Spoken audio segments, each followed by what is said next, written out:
Hola, saludos. Esta es la videotutoría de acústica del 16 de febrero. Vamos a iniciar comentando los contenidos y posteriormente las actividades del bloque 3 de acústica. A partir de aquí entramos en unos bloques en donde en general vamos a ver cuestiones relacionadas con la medida del sonido, cuestiones relacionadas con normas asociadas a la medida del sonido, a las leyes que hay o normativas sobre el ruido, correcciones audiométricas de salas, cuestiones incluso relacionadas con aislamientos acústicos y con acondicionamientos acústicos en edificios, en salas o en habitaciones, mapas acústicos, etcétera, etcétera. ¿Por qué? Porque es toda una serie de contenidos que están en el currículum oficial, porque como técnicos en audioprótesis no solo estáis profesionalmente habilitados o estaréis profesionalmente habilitados en todo aquello relacionado con audiometrías, prótesis audiológicas, etcétera, etcétera, sino que también el título pues tiene una parte que os ofrece competencias o reconoce competencias profesionales en cuestiones relacionadas con acondicionamientos acústicos, medida del ruido, medidas de protección contra el ruido, etcétera, etcétera. Y por tanto, aunque seguramente penséis más en la capacitación profesional relacionada con la audioprótesis de forma estricta, pues saber que también tenéis esa capacitación profesional reconocida oficialmente en el título de técnico superior en prótesis auditivas, en audioprótesis, y de lo que vamos a ver pues son por lo menos los conceptos e ideas más importantes relacionados con todo ello. ¿De acuerdo? Empezaremos con el bloque 3. Hoy comentaré un poco los contenidos y los conceptos más importantes relacionados con los dos primeros ítems, campo sonoro y características de salas audiométricas, y continuaremos comentando el resto de contenidos en las próximas sesiones. Por supuesto, le podéis ir echando un vistazo. Sabéis que vais a tener, como en todos los bloques, pues unos ejercicios puntuables.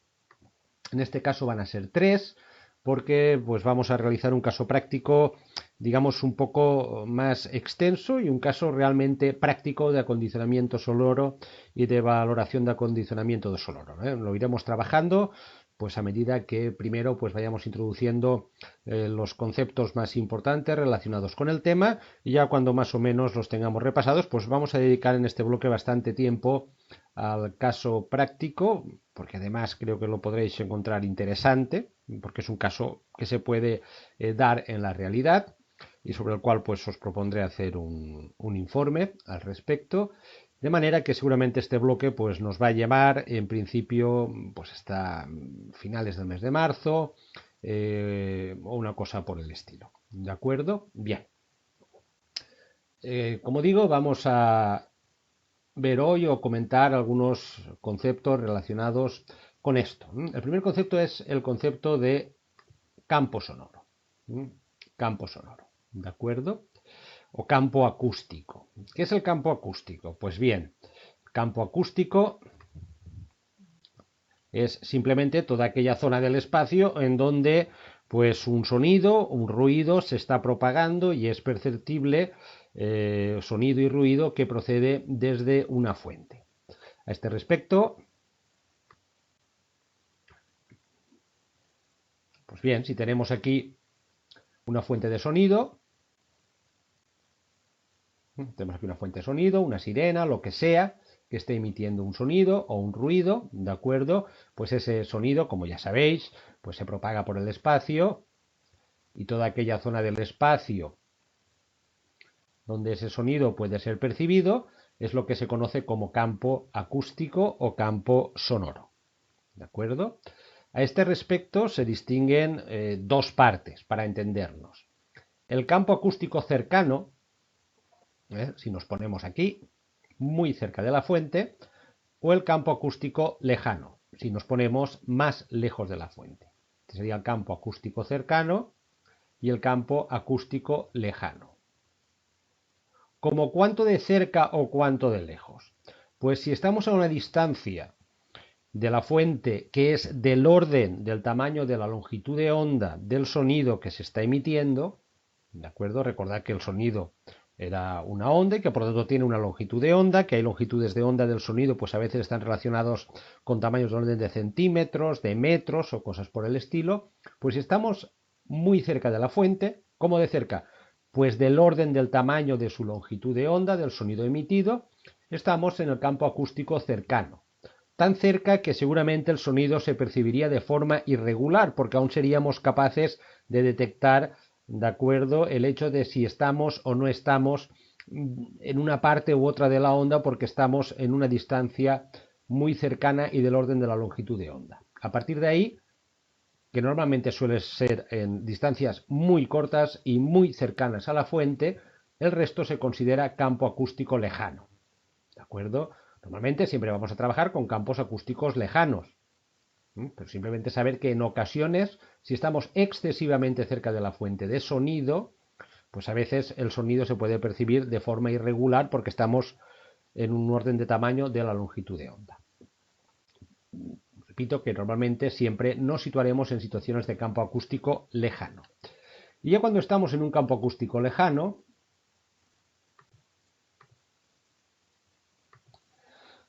estos dos conceptos sí que son importantes, que son el campo libre o directo, que a veces se llama también en ocasiones, y el campo difuso. ¿De acuerdo? También se habla en ocasiones de que estamos percibiendo el sonido en condiciones de campo libre o en condiciones de campo difuso. ¿Qué quiere decir esto? Imaginemos que aquí tenemos en medio del espacio, ahí arriba, una fuente de sonido. Y que esta fuente de sonido no encuentra absolutamente ningún obstáculo en su propagación. De manera que si estamos oyendo, todo lo que nos llega, como veis, soy terrible dibujando, todo el sonido que percibimos es el que nos llega directamente de la fuente. Estas son condiciones de campo directo o de campo libre.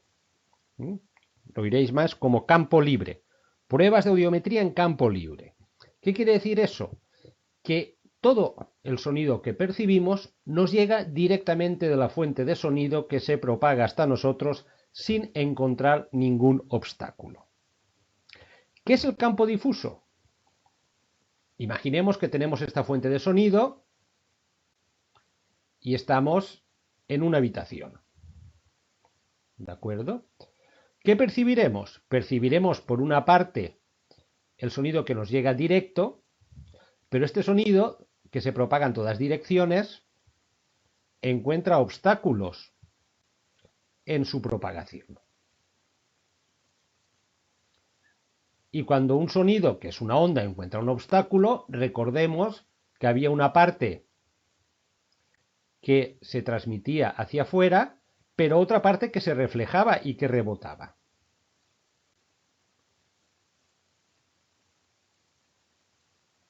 Por tanto, en el caso más general, si tenemos una fuente de sonido, lo que nosotros percibimos es el resultado de ambos, el resultado del sonido que nos llega directamente, ¿de acuerdo?, de la fuente de sonido, y el sonido que nos llega no directamente de la fuente de sonido, sino después de haber rebotado, después de haberse difundido en cualquier obstáculo que encuentre por el camino. ¿De acuerdo? Cuando estamos en condición de campo libre, estamos en condición de campo libre cuando todo el sonido que nos llega es única y exclusivamente el que nos llega directamente de la fuente de sonido sin haber rebotado antes en ningún obstáculo. Cuando estamos en condiciones de campo difuso, estamos en condiciones de campo difuso cuando llega un momento que realmente la mayor parte o una parte importante del sonido que percibimos no es el que nos llega directamente de la fuente, sino el resultado de todos los rebotes y reflexiones que sufre a través de los obstáculos que encuentra. ¿De acuerdo? Estas dos conceptos son muy importantes en todo este campo, en todo el campo que tenga que ver con salas audiométricas, con acondicionamiento de salas, con acondicionamiento acústico.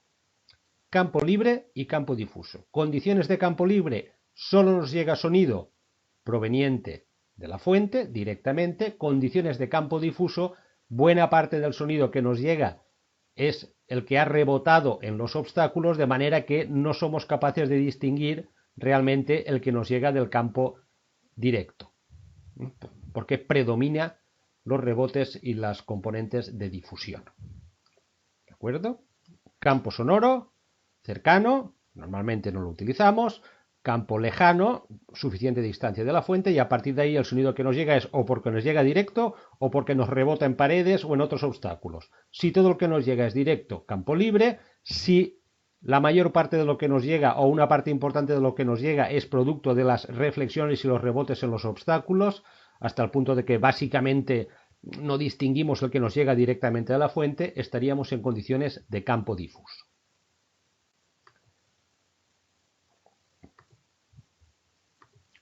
Siguiente concepto, y si acaso uno de los conceptos más importantes del tema. ¿De acuerdo? Como veis aquí, campo libre: el sonido irradiado por una fuente omnidireccional en cualquier dirección no se obstaculiza por ningún objeto, por lo cual su intensidad disminuye con la distancia al cuadrado.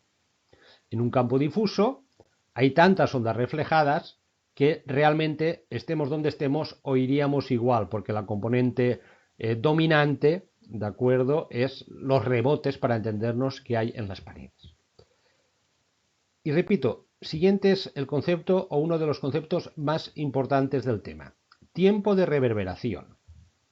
Tiempo de reverberación normalizado en segundos. Se determina para un sonido, normalmente por frecuencias o por bandas, como siempre, como el intervalo de tiempo empleado por la presión acústica en un recinto para que se origine una disminución de 60 decibelios en el nivel de presión sonora una vez desconectada la fuente sonora. ¿Qué quiere decir esto? Veamos. Volvamos al ejemplo de la habitación.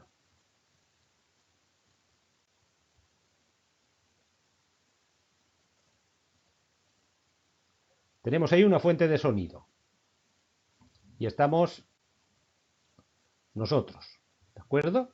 Y la fuente de sonido pues está emitiendo sonido, de manera que a nosotros nos llega lo que nos pueda llegar directamente de la fuente de sonido, y nos llega pues todo el sonido que está rebotando continuamente en las paredes.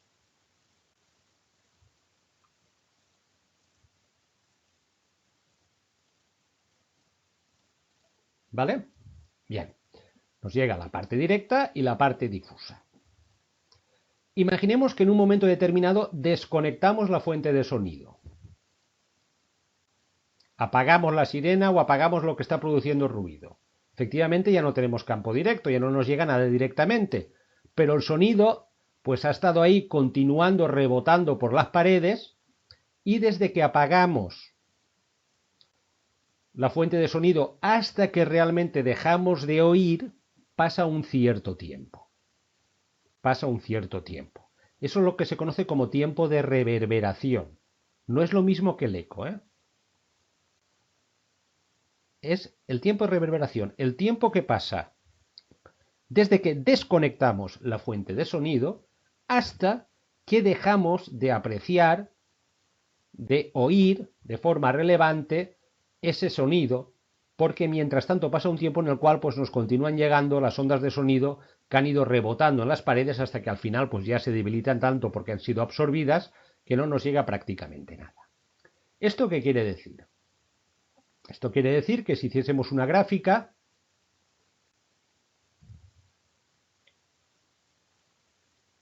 donde representásemos el nivel de presión sonora con el tiempo en decibelios, ¿de acuerdo?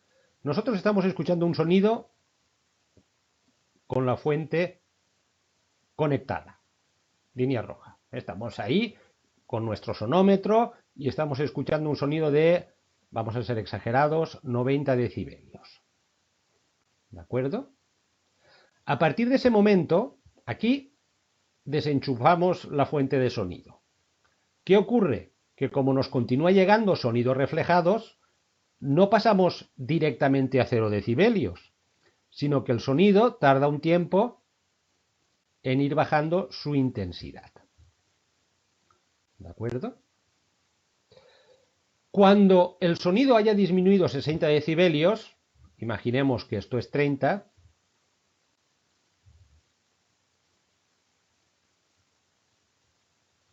decibelios, buscamos aquí. Esto de aquí es el momento en el cual el sonido baja de 30 decibelios, que es 60 decibelios menos que los que teníamos con la fuente conectada. El tiempo que pasa desde que desconectamos la fuente hasta que los decibelios disminuyen en 60, eso de ahí es lo que se conoce como tiempo de reverberación.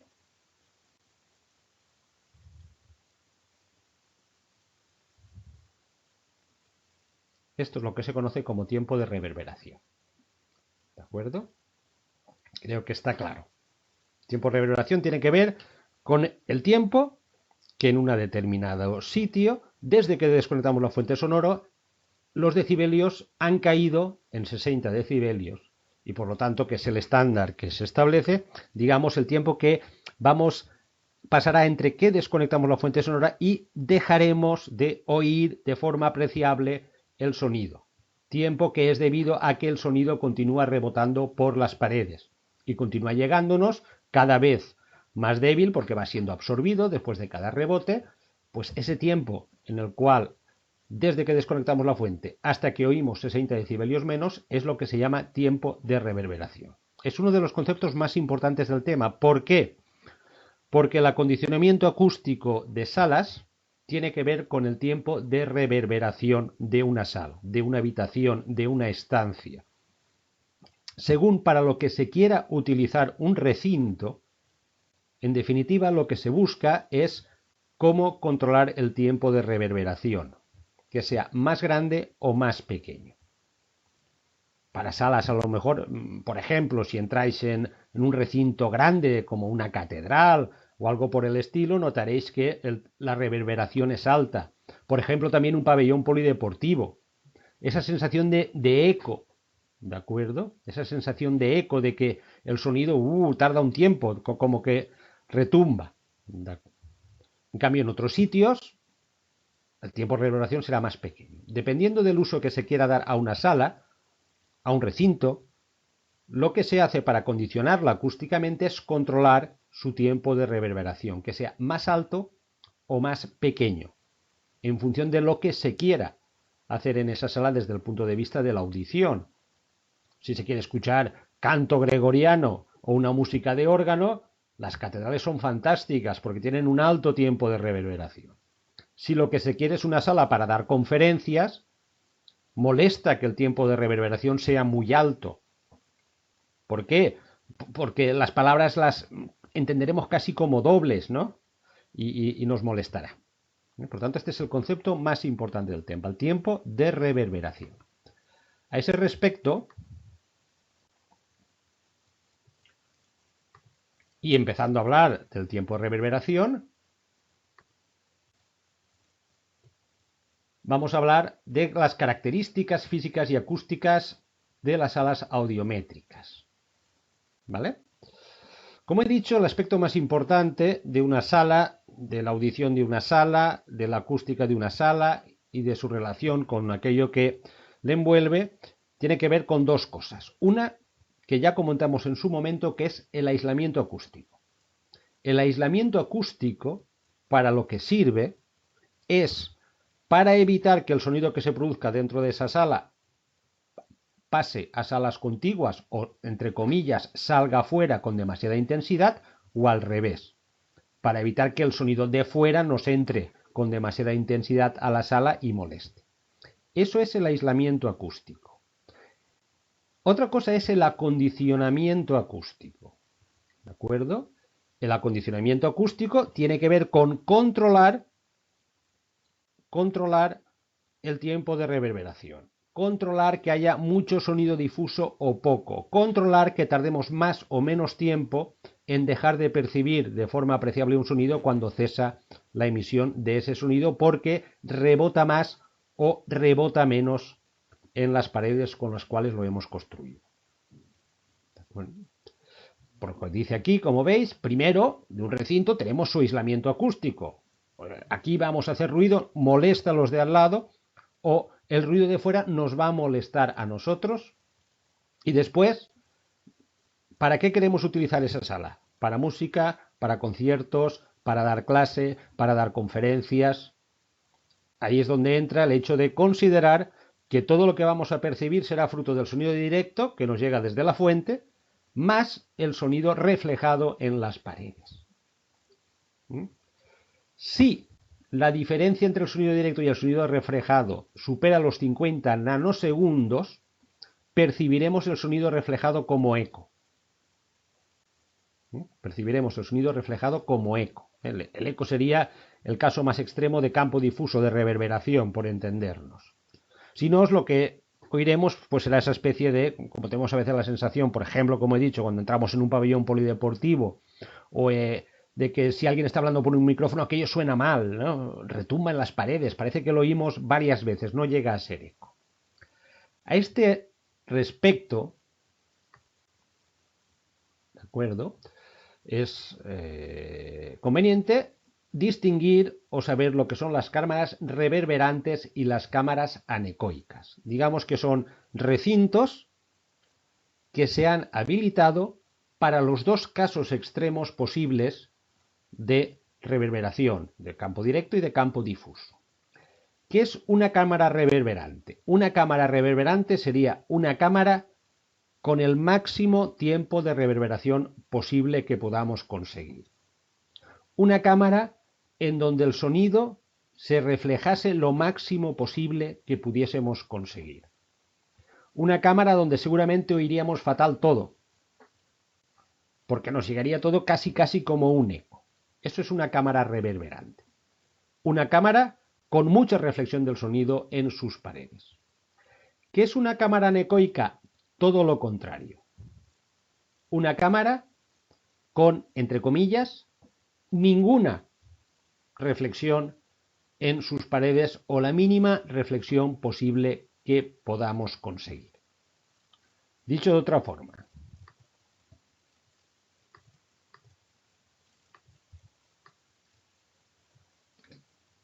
una cámara anecoica sería una cámara en donde si situamos una fuente de sonido y nosotros nos ponemos aquí a escuchar, casi todo el sonido que percibimos nos llega directamente desde la fuente. ¿Y qué tenemos que hacer para conseguir eso? Que el sonido que se refleja en las paredes sea lo más pequeño posible. Sea lo más pequeño posible. Que prácticamente el sonido no se refleje casi nada en las paredes. De manera que casi todo lo que oigamos sea única y exclusivamente lo que proviene de la fuente de sonido. Esta es una cámara anecoica.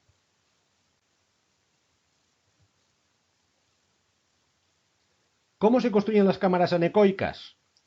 Como veis, simplemente a título informativo, no se construyen de forma caprichosa. Se construyen siguiendo pues toda una serie de normas de homologación.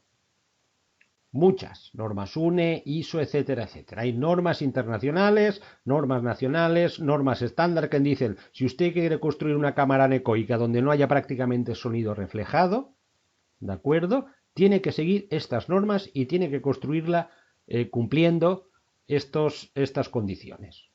No nos la tenemos que inventar, ya está inventado. Simplemente la idea es que sepáis que en todo este tipo de cosas hay multitud de normas, multitud de estándares y de homologaciones que en su momento, si hace falta, se pueden consultar y que dicen exactamente cómo y de qué manera se pueden hacer las cosas. Por lo tanto, una cámara anecoica, repito, es una cámara donde las paredes reflejan muy poco el sonido, se lo comen casi todo. ¿Como cuánto? Como mínimo 80 decibelios. Es decir, si yo, por ejemplo, lo que se llama decibelios de rechazo, si por ejemplo esta fuente emite un sonido directo y llega a la pared a 100 decibelios, lo que rebote de la pared tiene que ser como mínimo 80 decibelios más bajo. Como mínimo. ¿De acuerdo? Esta es la condición básica de una cámara anecoica. Que rebote muy poco en la pared el sonido. Tampoco como que después del primer rebote, lo que rebota tenga como mínimo 80 decibelios menos. Como veis, la cámara anecoica es una cámara muy poco reverberante, nada. Las cámaras anecoicas, como son cámaras en donde lo que se busca es que el sonido rebote lo menos posible, son cámaras donde el tiempo de reverberación es muy bajo, extraordinariamente bajo. Ideal que fuese cero. Tiempo de reverberación tiene que ser extraordinariamente bajo. Daros cuenta que el tiempo de reverberación se mide por el tiempo que se tarda en disminuir cuando apago el foco sonoro 60 decibelios. Y a la cámara anecoica se le está exigiendo que como mínimo el sonido pierda 80 decibelios después de rebotar por primera vez en la pared. Por lo tanto, estamos hablando de tiempos de reverberación extraordinariamente cortos, de muy pocas reflexiones las paredes, de manera que todo lo que percibamos, o casi todo, sea directamente desde la fuente. ¿Para qué se utilizan las cámaras anecoicas? Para simular condiciones de campo libre.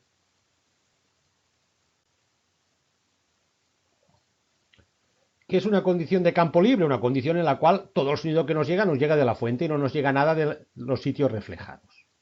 Las cámaras anecoicas se utilizan para simular condiciones de campo libre. Por ejemplo, las cabinas audiométricas, las que se utilizan para hacer las pruebas de las personas que tienen hipoacusia, no solo tienen que estar muy bien aisladas del exterior, porque no tiene sentido hacer una prueba a una persona, ¿de acuerdo? Poniéndole unos cascos, pero que nos moleste el ruido exterior. Las cámaras audiométricas, además de estar muy bien aisladas, también tienen que ser cámaras que no reflejen el sonido, porque queremos que la persona a la cual estamos haciendo la prueba oiga el sonido directo para poder evaluar directamente su pérdida auditiva. Y si le metemos 80 decibelios, saber que le están llegando 80 decibelios directamente y no le están llegando 85, 90 o 95 porque le está llegando directamente lo nuestro más lo que está rebotando en las paredes. Condiciones de campo libre, cámaras anecoicas, poca reflexión. Lo contrario son las cámaras reverberantes. Las cámaras reverberantes son cámaras que buscan lo contrario que las cámaras anecoicas. Buscan que si tenemos aquí una fuente sonora y nosotros estamos aquí, nos llegue el máximo sonido reflejado posible. Las cámaras reverberantes son cámaras donde las paredes tienen que hacer que la mayor parte de sonido posible se refleje, de manera que la parte que nos llega de sonido directo sea irrelevante. Y si nos movemos por dentro de la cámara, prácticamente escuchamos en todos los sitios lo mismo, porque todo lo que nos llega es básicamente rebotado. En la cámara anecoica, todo lo que nos llega es lo no rebotado. Aquí no queremos que rebote el sonido, aquí queremos que rebote mucho. Como veis, las cámaras reverberantes son cámaras que tendrán tiempos de reverberación muy altos, porque rebota mucho el sonido, se refleja mucho el sonido, hasta el punto de que es irrelevante el sonido que nos llega directamente, y cuando apaguemos la fuente de sonido, pues esto continuará rebotando bastante tiempo porque favorece las reflexiones. Las cámaras reverberantes se utilizan, ¿de acuerdo?, en estudios de materiales. Queremos estudiar propiedades de materiales con respecto a su absorción sonora, con respecto a su aislamiento sonoro, pues nos interesa que nos llegue la misma cantidad de sonido a todo el material, y eso lo conseguimos en una cámara reverberante. Las cámaras anecoicas se utilizan para simular situaciones de campo libre, donde no queremos que nos llegue ningún sonido reflejado. Y ambas pues, cumplen su conjunto de normas. ¿Cómo se construyen?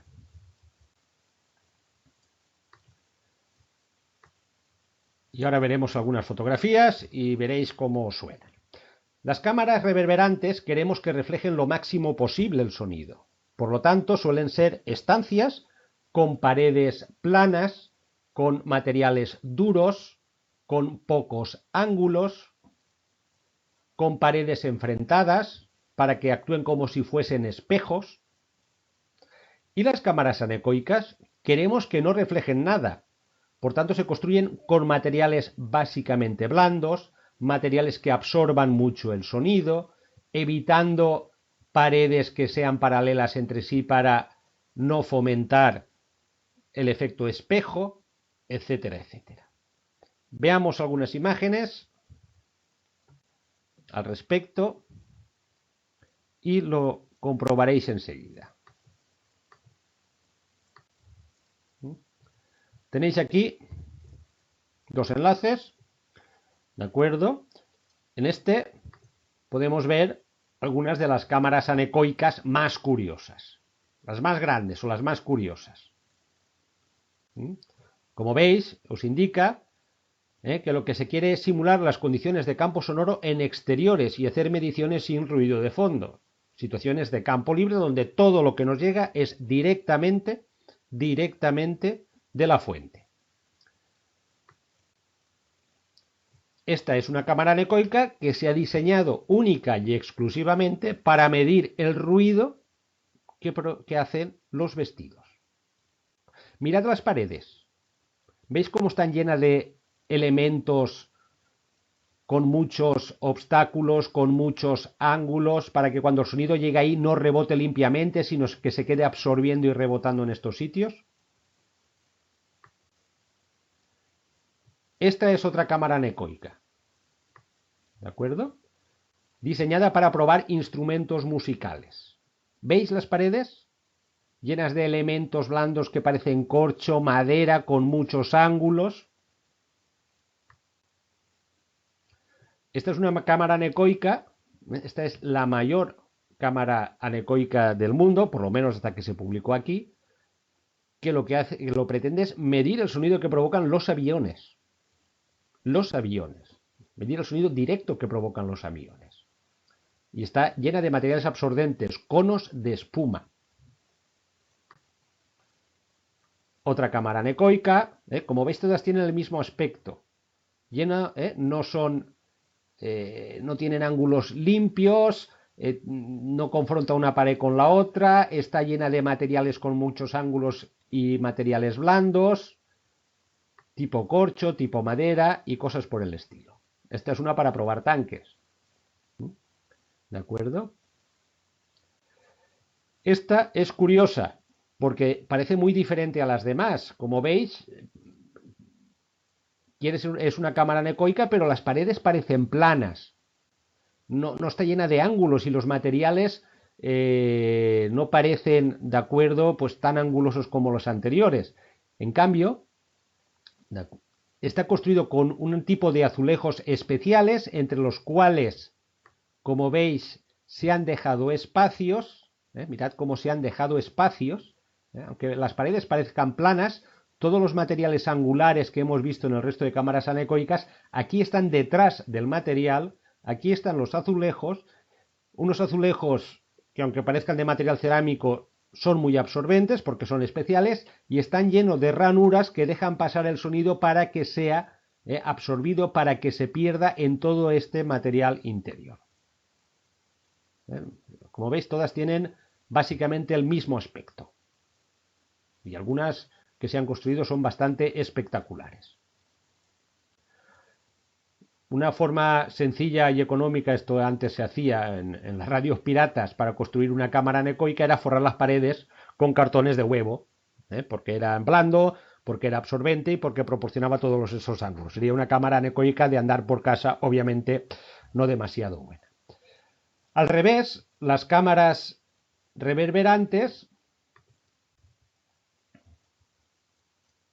aquí tenéis otro enlace donde muestra uno de los recintos reverberantes conocidos, con un tiempo de reverberación que llega a los 2 minutos, que es una auténtica barbaridad. Eso quiere decir que haces un ruido dentro de esa cámara y al cabo de 2 minutos aún estás escuchando la reverberación, entre comillas, el eco, para entendernos, aunque no sea eco, de ese ruido.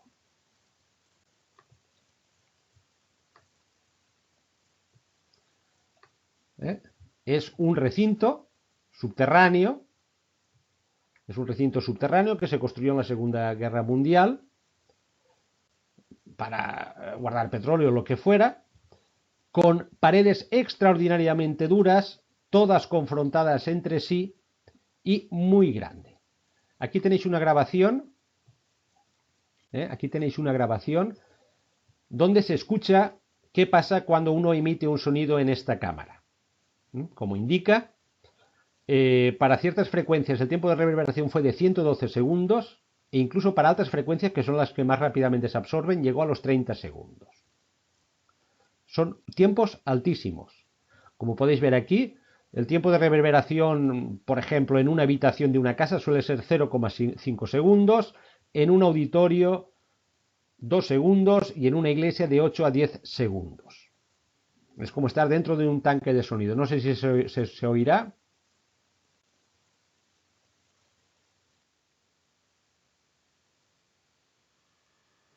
Cuando lo veis, alguien dispara una salva dentro del recinto y van pasando el tiempo y se continúa escuchando la reverberación de ese sonido. Es muy curioso. Aquí se ve claro cuál es el concepto de tiempo de reverberación. Bien, pues vamos a dejar de comentar aquí los contenidos. Repito, los conceptos más importantes: campo acústico, campo cercano, campo lejano, campo libre, campo difuso o reverberante. El más destacable hasta el momento, tiempo de reverberación, y en casos extremos, aquellos recintos con el tiempo de reverberación lo más bajo posible, donde no haya prácticamente reflexiones, cámaras anecoicas, para simular situaciones de campo libre, y aquellos recintos donde lo que se busca es lo contrario, cámaras reverberantes. En los próximos ítems veremos cómo, a través del acondicionamiento acústico, a través de la selección de materiales con el cual se forran las paredes, se controlan los tiempos de reverberación, y precisamente el caso práctico será ver si una sala determinada, calcular su tiempo de reverberación para ver si cumple los estándares previstos para su uso. Hasta la próxima semana.